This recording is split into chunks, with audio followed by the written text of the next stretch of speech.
Nyaman nggak dengan runtuhan batu itu? Tidak nyaman, sangat tidak nyaman. Golongan C ya. Itu prinsip pajaknya itu ada izin. Jadi kalau galian C ini sebenarnya di dalam peraturan Menteri nomor 4 2021. Assalamualaikum warahmatullahi wabarakatuh. Salam. Berjumpa lagi dengan channel Gigi Merah. Saya sekarang ini berada di lokasi Batu Putih yang pada tayangan lalu kita bicara terkait tentang penggalian golongan C di Batu Putih, dan ini part yang kedua.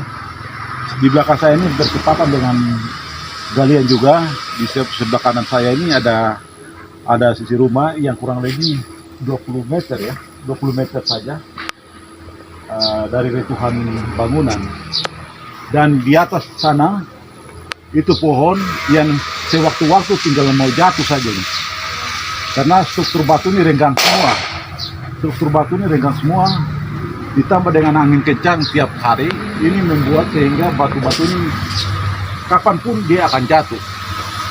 Oleh karena itu saya akan menanya-nanya langsung ke warga yang mendiami lokasi itu. Let's go. Ibu, selamat sore Ibu. Selamat sore Ibu. Ibu, saya mau tanya dulu. Ibu tinggal sini nyaman nggak dengan runtuhan batu itu? Tidak nyaman, sangat tidak nyaman. Tidak nyaman ya? Iya. Kenapa tidak nyaman? Karena kalau situasi hujan, tanahnya berguguran terus. Yang saya takutkan batu yang besar di atas dia turun. Dia jatuh ke turun, pasti pantulannya ke rumah. Pantulan ke rumah langsung ya? Iya.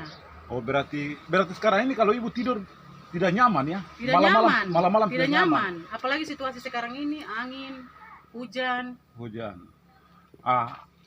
Kalau pada saat bongkahan batu besar yang di belakang saya, dia jatuh dalam malam hari ya Ibu ya?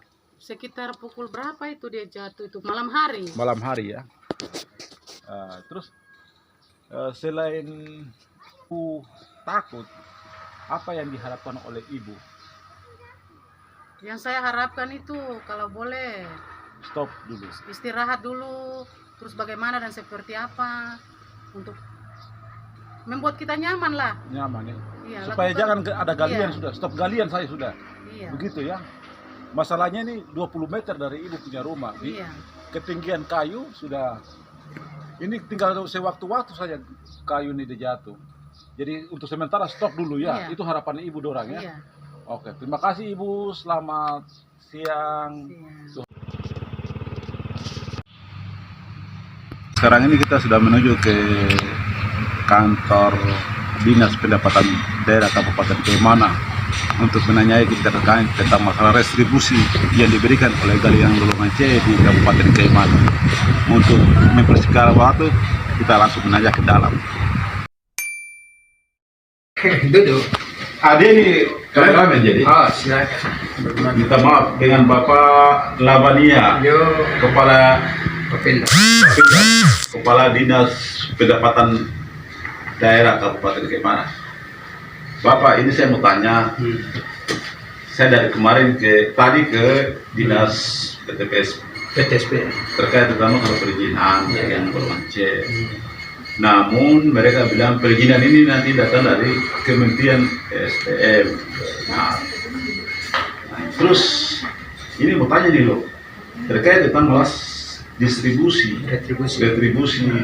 galian golongan C.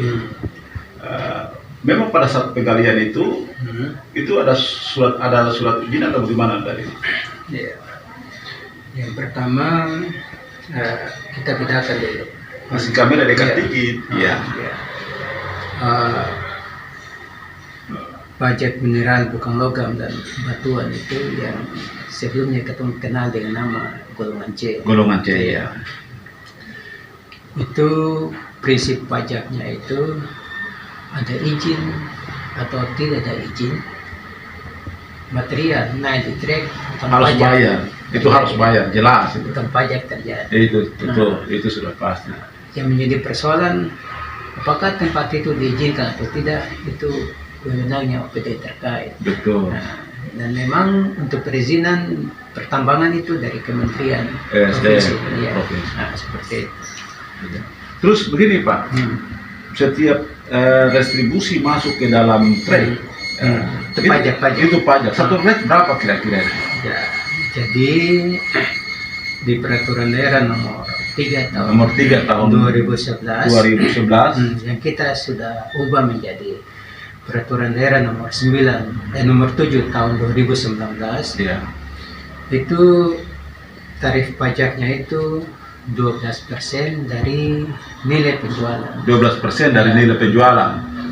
Nilai penjualan itu bukan harga jual, bukan harga transaksi, tapi nilai penjualan itu ditetapkan dengan keputusan bupati yang diambil perkiraan 70% dari harga jual. Hari ini aja dulu. Nah, jadi dia bukan 100% dari itu. Itu hanya sebagai dasar pengenaan pajak.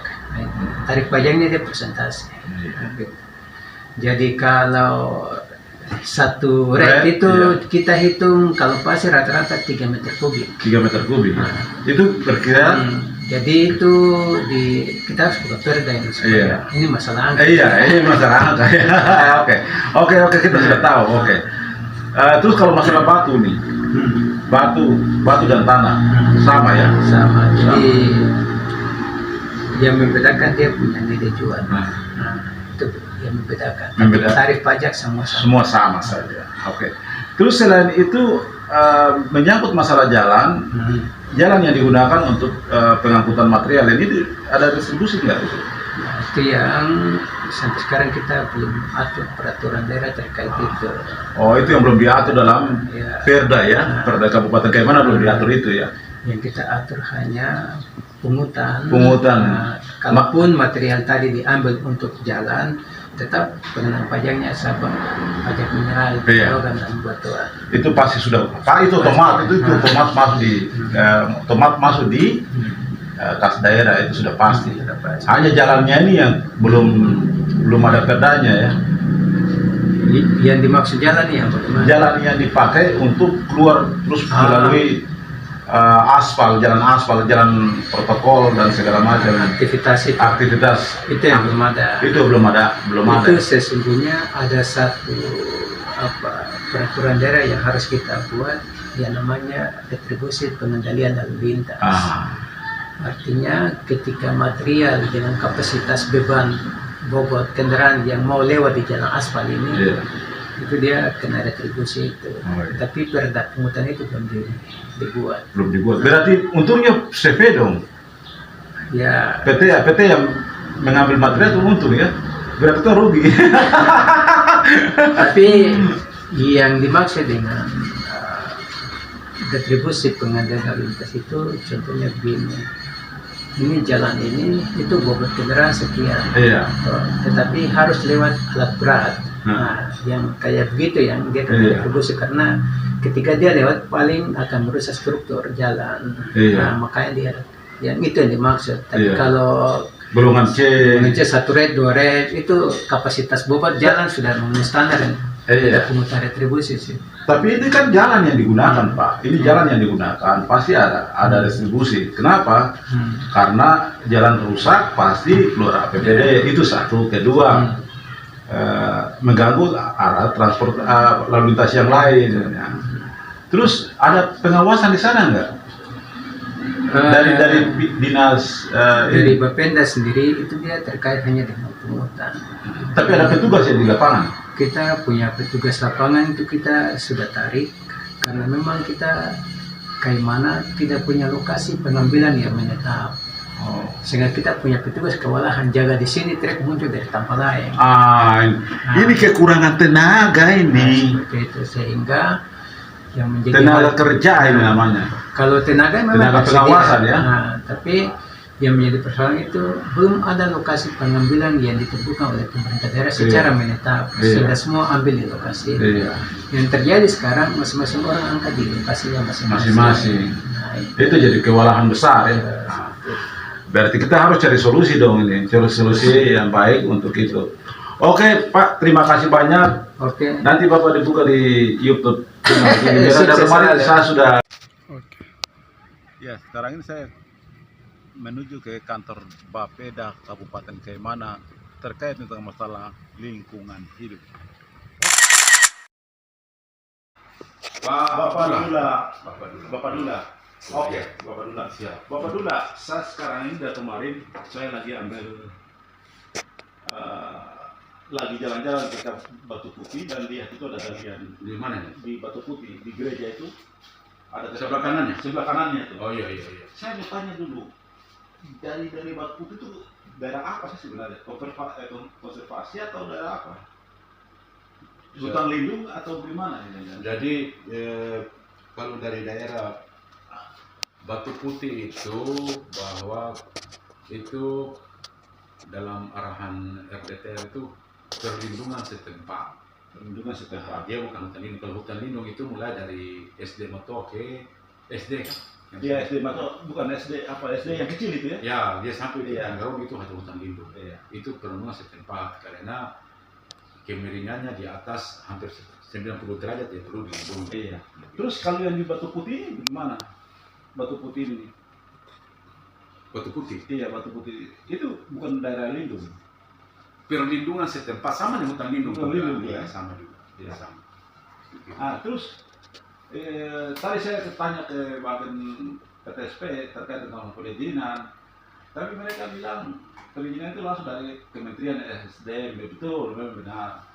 Terus tapi yang anehnya itu kok mereka masih gali dalam proses penggalian. Seandainya kalau surat itu sudah ada, baru bisa ada proses penggalian, bukan masih dalam proses terus digali gitu. Ah, itu satu. Kedua, masalah dampak lingkungan yang ada di situ. Itu kan kemiringannya 90 90 derajat ya. 90 derajat. 70 derajat 90 bisa. Yang biasanya perusahaan pada saat gali dia harus datangkan dia punya dulu ya, apa namanya, master plan-nya dulu ya, master plan penggaliannya dulu. Ya memang minimal kalau itu kan mesti ada perizinan. Tapi itu nanti koordinasi dengan orang-orang karena masalah lingkungan ini betul mereka yang tanggulangi. Iya. Iya. Hanya saja mereka tadi saya tadi ke sana, mereka tidak ada. Tadi sudah jam 1 masuk kantor ini mereka tidak ada. Tidak ada. Tidak ada sama sekali. Mereka alasan katanya pulang makan.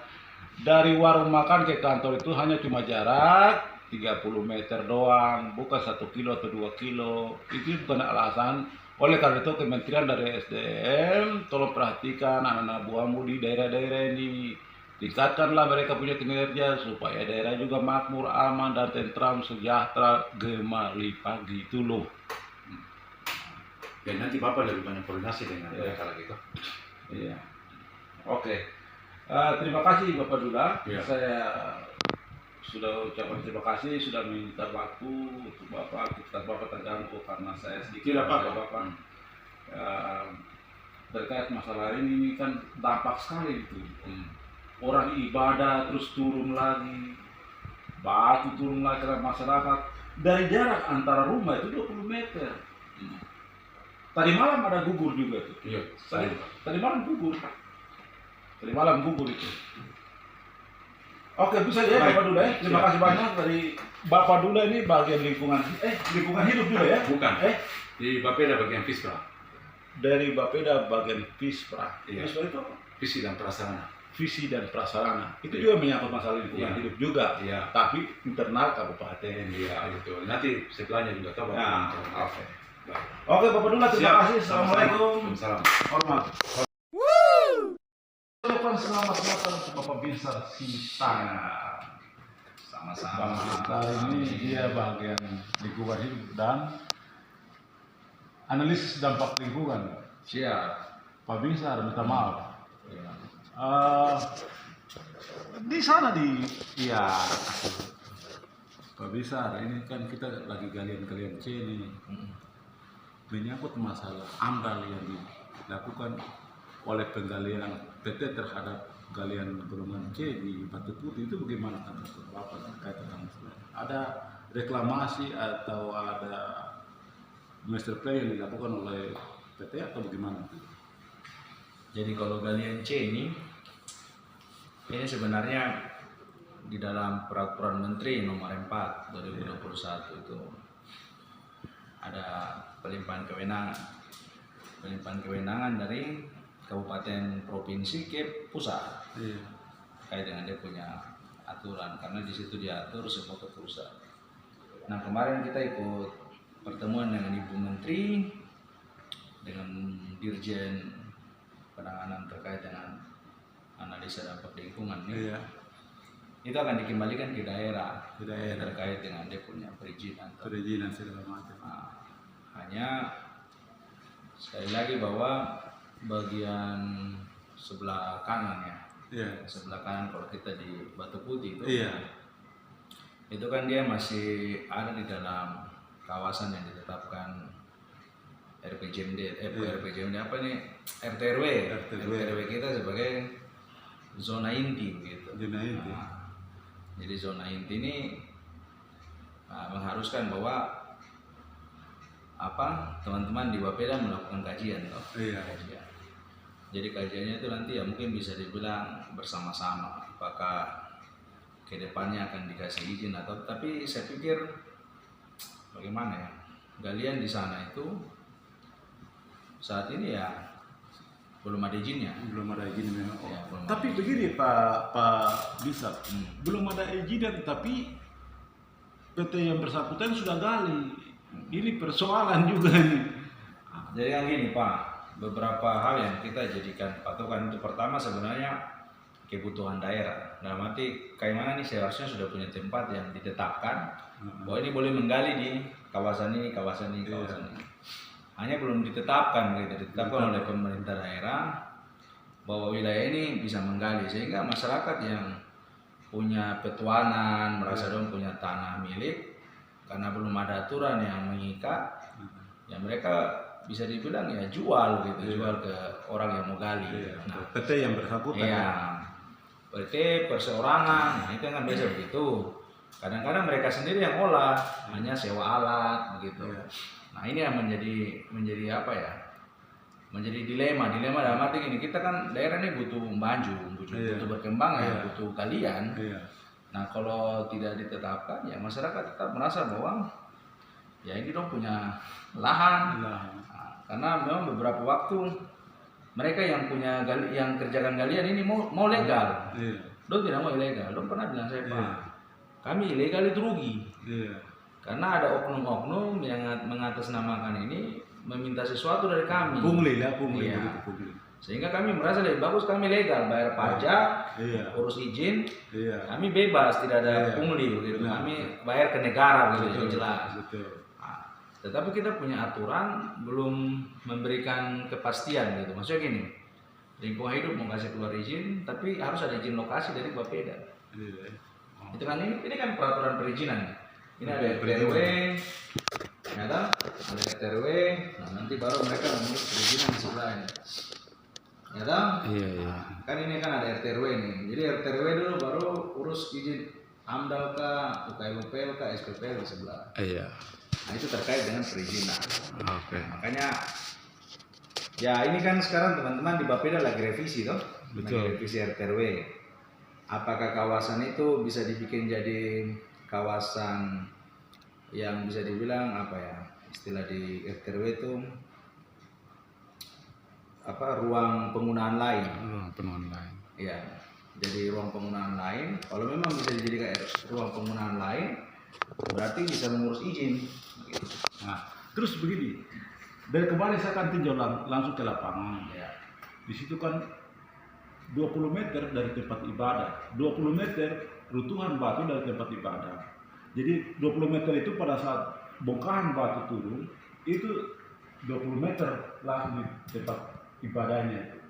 Terus di sebelahnya itu ada rumah warga, itu 20 meter juga. Nah, itu saya bilang, wah ini pasti kalau dia secara kasat mata bahwa ini dampaknya sangat besar. Belum aja anginnya sekarang ini berkembang, anginnya sekarang kencang. Otomatis akar-akar kayu di atas itu kan bergoyang. Otomatis kalau sudah bergoyang pasti di bawah itu pasti. Lagi pula mereka tarik galinya gali ke bawah, gali macam mau tebang pohon gitu, jadi gali ke dalam dulu. Kalau sudah gali ke dalam bisa runtuh. Kalau runtuh bahaya rumah ibadah. Saya takut jadi pada saat mereka ibadah. Jadi itu yang saya bilang. Kami pernah menanyakan itu kepada pelaku usaha yang ada kerja di sana. Jadi yang jadi apa ya? Jadi perhatian kita itu gereja itu mengizinkan. Iya. Nah, Nah, pengurus gereja itu ada tanda tangan di atas surat-surat yang mereka melakukan perjanjian itu mengiyakan bahwa boleh digali dengan mungkin ada perjanjian bahwa mungkin nanti ada pembangunan. Kalau tidak salah saya dengar katanya rumah pastori kan. rumah pastor ya. Iya, rumah pastori yang mereka akan bangun. Gitu. Jadi sama dengan warga-warga di situ juga bertanda tangan. Nah, kami sebenarnya berharap ada kalau memang warga dan gereja situ merasa barang ini dirugikan kan bisa melapor. Iya. Ya, toh. Kita kan di sini kan ada bidang pengendalian, Iya. pengendalian pencemaran, mereka yang berkaitan dengan dampak setelah kegiatan. Nah, itu bisa melapor. Tapi karena selama masyarakat tidak melapor, kami anggap bahwa pekerjaan itu ya memang kan sudah bilang semua yang di sebelah kanan itu bisa dibilang ya tidak diizinkan. Tidak diizinkan.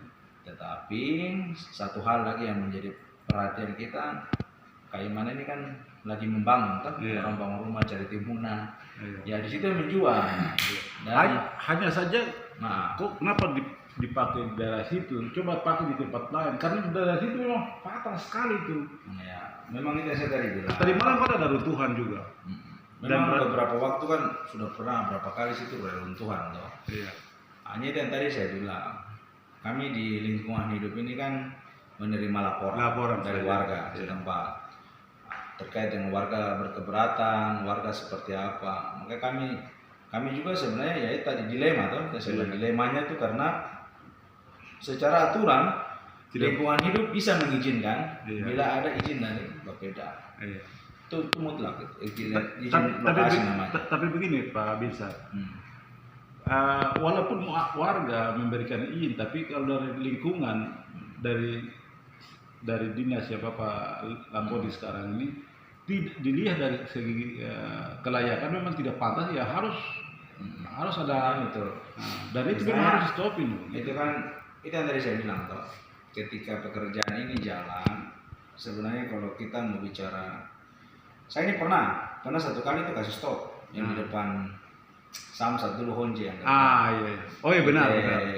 PT apa itu? PT Selatan Indah Persada kalau tidak salah. Iya. Selatan apa itu adalah. Nah, itu tadi saya bilang. Iya. Dari provinsi itu mengizinkan begitu. Jadi begini, kita punya dinas provinsi ini kan pertama kan waktu itu diurus di provinsi. Jadi di provinsi itu galian C ini diizinkan karena terkait dengan kebutuhan daerah. Ya.